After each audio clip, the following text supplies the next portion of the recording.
അങ്ങനെ വിദ്യാഭ്യാസ മന്ത്രി കൊട്ടും പാട്ടും ചിരിയും ബഹളൊക്കെ ആയിട്ട് കൊണ്ടുവന്ന PM-ശ്രീ പദ്ധതി കൂട്ടിക്കെട്ടി. എന്തൊക്കെ മേളായിരുന്നു, പാട്ട്, ഡാൻസ്, കൂത്ത്.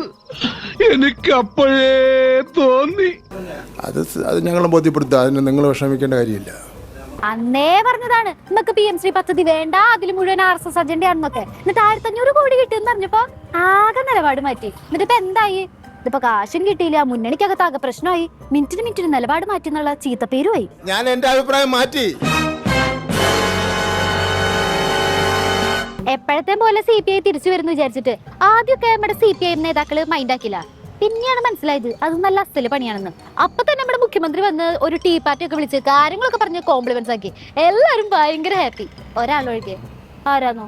ശിവൻകുട്ടി സഖാവന്നെ. അല്ലാണ്ടവര് GR ആനിൽ നടത്തിയ ഒരു പ്രസ്താവന എന്നെ മനസ്സിനെ വേദനിപ്പിച്ചിട്ടുണ്ടെന്ന് പറഞ്ഞു. പ്രകാശ് ബാബു MA ബേബി സംബന്ധിച്ചിടത്തോളം നടത്തിയ വിമർശനം ഒട്ടും ശരിയായിട്ടില്ല എന്ന് പറഞ്ഞു. AIYF എൻ്റെ ഓഫീസിലത്തേക്ക് മാർച്ച് ചെയ്തത് ശരിയായില്ല എന്ന് പറഞ്ഞു.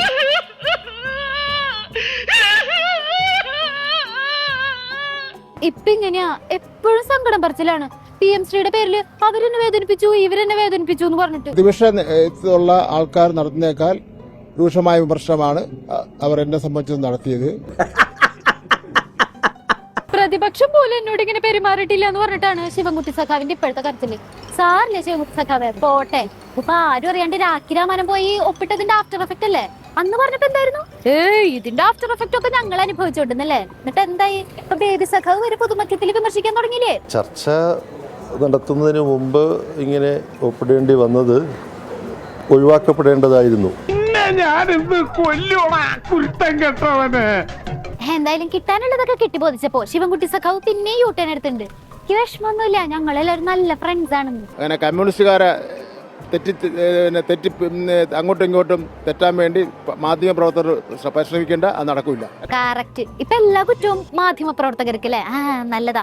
എന്തായാലും കണ്ണീരൊന്ന് തുടച്ചു കളഞ്ഞേക്കും മിനിസ്റ്ററെ. സ്വന്തം പാർട്ടിക്കാരെന്നെ പ്രതിഷേധങ്ങൾ ഉയർത്തിയതിന്റെയും കോലം കത്തിച്ചതിന്റെ ഒക്കെ ക്ഷീണം ഇപ്പോഴും ആ മുഖത്തുണ്ട്. നമ്മളൊരു വീടാകുമ്പോൾ പിന്നെ ചട്ടിയും കലവും നാട്ടുപ്രദേശമല്ലേ, തട്ടിയും മുട്ടിയും കിടക്കൊന്നുമില്ല, ആ രൂപത്തിൽ കണ്ടാൽ മതി. നമ്മൾ അതിനെ സംബന്ധിച്ചിടത്തോളം ഒരു സമിതി രൂപീകരിച്ചിട്ടുണ്ട്. ക്യാബിനറ്റ് തീരുമാനപ്രകാരമുള്ള കാര്യങ്ങൾ പരിശോധിക്കും. അതിനുശേഷം കാര്യങ്ങൾ ക്യാബിനറ്റ് തീരുമാനിക്കും. എല്ലാരും വിമർശിച്ച് പുച്ഛിച്ച് ഏറി കയറ്റി കഴിഞ്ഞാ ഇനി PM-ശ്രീ പദ്ധതിയുടെ കാര്യമൊക്കെ മന്ത്രിസഭ ഉപസമിതി നോക്കിക്കൊള്ളുന്നു പറഞ്ഞിട്ട് ഒറ്റ പോകായിരുന്നു. എന്നിട്ട് വാതിലടച്ചിരുന്നിട്ട് ഒറ്റക്കരച്ചിലും. മന്ത്രിസഭ അറിയാതെ, പാർട്ടി അറിയാതെ, മുന്നണി അറിയാതെ പോയി ഒപ്പുവെച്ചതിന് ശേഷമാണോ മന്ത്രിസഭ ഉപസമിതി രൂപീകരിക്കുന്നത്? ഇവിടെ ഇങ്ങനെയാ, എല്ലാ കാര്യവും നടപ്പാക്കി കഴിഞ്ഞിട്ടാണ് അതിനെ കുറിച്ചുള്ള ചർച്ച. എങ്ങനെയുണ്ട്? വെറൈറ്റിയുള്ള വിവാദങ്ങളും ആശങ്കകളും ഒക്കെ ഉയർന്നു വന്ന സാഹചര്യം കണക്കിലെടുത്ത് ആ പദ്ധതി നടപ്പാക്കുന്നത് സംബന്ധിച്ച് റിവ്യൂ നടത്താൻ തീരുമാനിച്ചിട്ടുണ്ട്. അതായത് CPIയുടെ സമ്മർദ്ദത്തിൽ വെള്ളിയേട്ടൻ വഴങ്ങുന്നു. PM-ശ്രീ പദ്ധതിയിൽ നിന്ന് സംസ്ഥാനം പിന്നോട്ട് ചുവടുവയ്ക്കുന്നു. അല്ല, അത് സർക്കാർ പറയട്ടെ, സർക്കാർ ഇതുപോലെ പറയട്ടെ, ഞങ്ങൾ വിജയിച്ചിരിക്കുന്നു, ഇതാ കാവി പണം ഞങ്ങൾ നിരസിച്ചിരിക്കുന്നു, കാവി പണം ഞങ്ങൾ നിരസിച്ചിരിക്കുന്നു. കാവി പണോ? അതെന്തിട്ട് പണം? അങ്ങനെ ഒരു പണം നമ്മളാരും കണ്ടിട്ടും കേട്ടിട്ടൊന്നുമില്ലല്ലോ. കാവി പണം ഞങ്ങൾക്ക് വേണ്ട. കാരണം രൂപയുടെ കളറെല്ലാം കാവ്യാണല്ലോ അവിടുന്ന് വരുന്നു. ഇവിടുത്തെ ജനങ്ങളുടെ കയ്യിലിരിക്കുന്ന ഇതാണല്ലോ. നീ എവിടെന്നാണ് വന്ന മരഭൂതമേ? കാവിപ്പണം വെറുതെ അല്ല കേന്ദ്ര പദ്ധതി ഒന്നും ഇവിടെ അടുപ്പിക്കാത്തത്.